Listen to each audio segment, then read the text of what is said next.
ఇక ఖమ్మం పర్యటనకు బీఆర్ఎస్ ప్రతినిధుల బృందం బయలుదేరి వెళ్లింది. ఖమ్మంలో పర్యటించి బాధితులకు ధైర్యం చెప్పనున్నారు. మరోవైపు కోదాడ నియోజకవర్గం నడిగూడెం మండలం రామచంద్రాపురం గ్రామంలో కొట్టుకుపోయిన సాగర్ ఎడమ కాల్వను మాజీ మంత్రులు హరీష్ రావు, జగదీష్ రెడ్డి, సబితాంజర్ రెడ్డి పరిశీలించనున్నారు. ఎడమ కాల్వని సందర్శించి అక్కడి రైతులతో మాట్లాడనున్నారు. ఎమ్మెల్యేలు పాడి కౌశిక్ రెడ్డి, వివేకానంద గౌడ్, ఎమ్మెల్సీ చెంబీపూర్ రాజు, బీఆర్ఎస్ నేతలు ఖమ్మం పర్యటనలో పాల్గొంటున్నారు.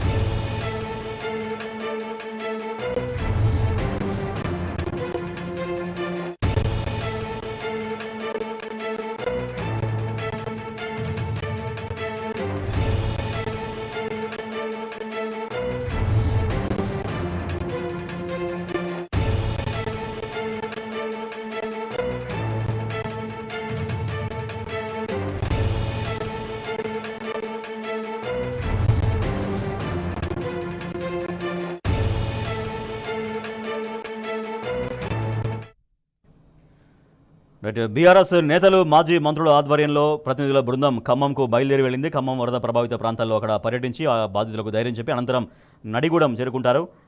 అక్కడ సాగర్ ఎడమ కాల్వను పరిశీలిస్తారు. మా ప్రతినిధి రాము మరింత సమాచారం ఇస్తారు. రాము, ఖమ్మం పర్యటన ముగిసిన తర్వాత ఎప్పుడు నడిగూడెం చేరుకోబోతున్నారు బీఆర్ఎస్ నాయకులు? రాజేష్, ప్రధాన ప్రతిపక్షంగా సమయంలో రైతులకు అండగా ఉండాలని, ఇక్కడ ఉన్నటువంటి బాధితులకు అండగా ఉండాలని BRS party working president KTR ఇచ్చిన పిలుపు మేరకు ఈ రోజు మాజీ మంత్రుల బృందం, పెద్ద ఎత్తున ఎమ్మెల్యేలు, మాజీ ఎమ్మెల్యేలు కూడా ఇక్కడ వరద ముంపు ప్రాంతాలకు రాబోతున్నారు. సూర్యాపేట జిల్లా నడిగొండ మండలం రామచంద్రపురం వద్ద సాగర్ ఎడమ కాలువకు గండిపడి దాదాపు 500 ఎకరాల్లో ఇసుక మేటలు వేసింది. వరి మొత్తం కూడా మట్టి దిబ్బలతో, రాళ్ళ దిబ్బలతో పచ్చని పంట పొలాలను కూడా నీట కొట్టుకుపోయాయి. ఇక్కడ రైతుల దుఃఖపడుతా ఉన్నారు. రైతులందరూ కూడా ఎంతగానో బోర్ను విలిపిస్తా ఉన్నారు. ఇక్కడ మరికాసేపట్లో హరీష్ రావుతో పాటు మాజీ మంత్రి జగదీష్ రెడ్డి, ఎమ్మెల్యేలందరూ కూడా ఇక్కడికి వచ్చి ఇక్కడ రైతుల్ని పరామర్శించి ప్రభుత్వాన్ని డిమాండ్ చేయబోతా ఉన్నారు. నిన్న సీఎం రేవంత్ రెడ్డి ఎకరానికి 10,000 మాత్రమే ఇస్తామని చెప్పడంతో రైతుల్లో ఆగ్రహం అనేది వెల్లువిస్తోంది. ఎకరానికి 30-40 రూపాయల పెట్టుబడులు పెట్టి పచ్చని పంట పొలాలు మేము సాగు చేస్తాం, కానీ అధికారుల నిర్లక్ష్యంతోనే సాగర్ ఎడమ కాలువ గండిపడింది. కేవలం మేజర్లను చూసుకోకుండా, ఇక్కడ ఉన్నటువంటి కాలువ కట్టలు పర్యవేక్షణ చేయకుండా దాదాపు 30-40 సెంటీమీటర్ల వర్షపాతం పడుతున్నా కూడా ఇరిగేషన్ అధికారులు ఎక్కడ వాళ్ళు అక్కడే ఉన్నారు, ఎవరు కూడా పట్టించుకోకపోవడంతో ఈ రోజు గండిపడింది. ఆ కట్ట కింద ఉన్నటువంటి తమ పంట పొలాలను కూడా నీట మునిగా ఇసుక మేటలు వేశాయి. దాదాపు 3 సంవత్సరాల వరకు కూడా పొలాలను కూడా పనికి రాకుండాయని చెప్పేసి రైతులు ఆవేదన చెందుతా ఉన్నారు. వారికి భరోసా ఇవ్వబోతా ఉన్నారు. ప్రభుత్వాన్ని డిమాండ్ కూడా చేయబోతా ఉన్నారు. 30-40 వేల రూపాయలు ఎకరానికి ఇవ్వాల్సిందే. ఇక్కడ ఉన్న రైతుల్ని పూర్తిగా ఆదుకోవాల్సిందే.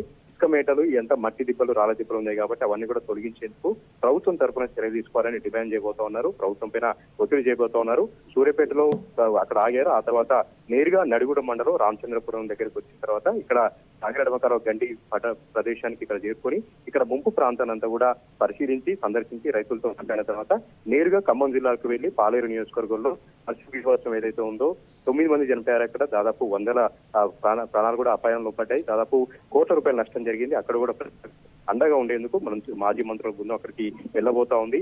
ఇక రైతులైతే ఆగ్రహం వ్యక్తం చేస్తా ఉన్నారు ప్రభుత్వం పైన. ఇంత పెద్ద మొత్తంలో నష్టం ఏర్పడ్డా కూడా ఏ ఒక్కరు కూడా రాలేదు, ఏ ఒక్కరు కూడా మమ్మల్ని పట్టించుకోలేదు.